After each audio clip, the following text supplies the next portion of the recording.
All right, so I got back from seeing this film about a couple days ago. I think it's when I saw it, and I gotta admit, this movie's pretty good. I mean, it's strange that Clint Eastwood chose seemingly the most mundane plot to stretch out for about 90 minutes or so, but I gotta say, Clint Eastwood, he really wrings a lot of entertaining factors out of this plot. I mean, I definitely like the back and forth between Sully and these three people right here. These three people, they just piss me off. They just piss me off so much. Especially, what was the guy's name? Charles Porter. These people just piss me off so much. Like, for God's sakes, he just saved like 155 people.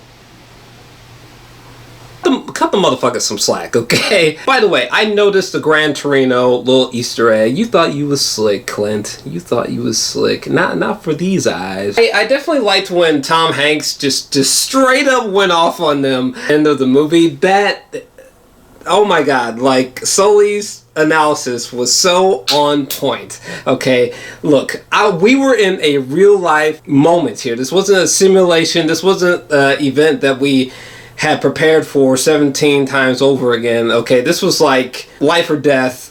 We only have seconds to make a decision. Let's land the plane in the Hudson. And he was correct by landing it in the Hudson, which is pretty batshit insane. I liked the different vantage points, especially there was one vantage point where like you see a guy walking up to a window, and then in the window's reflection you can see the plane like soaring by, you know, stuff like that was just kind of eerie, I must say. It was especially eerie, some of the dreams or the daydreams from Sully, like when he's looking outside this window and he sees that plane like crash through the city, or even the opening of the film with them crashing into some buildings was caught me off guard. I was like, very nice, Clint. I gotta be honest with you, like I really didn't want to see this movie because I was just like, well, I mean, didn't everyone survive? And, I mean, what's really the worst that happened to Sully? I mean, this isn't like Flight, you know what I'm saying? So,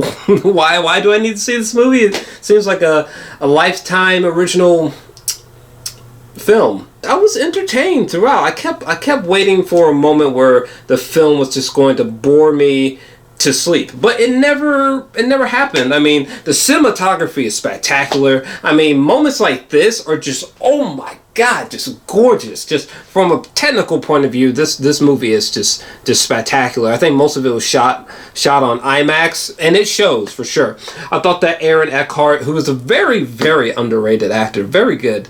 I think my favorite film from him that he's been in, but with, you know, the obvious exception of The Dark Knight, would be The Core. I love that movie. I'm dead serious. I love that movie. When Elizabeth Davis and Charles Porter had to just swallow their ego at the end of the film when Tom Hanks proved you motherfuckers wrong. That's right.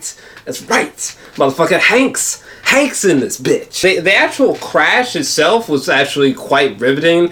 There's one guy who just jumped into the water and started swimming towards shore. Like, bro, what was it, like 30 degrees outside? Like, stay on the plane, bro. I was quite entertained by this film. It's just that it's not the greatest thing ever. It's not something I really plan on ever watching again, but it's a good film. It's good. I'm feeling a 7 out of 10 on this one. But what'd you think?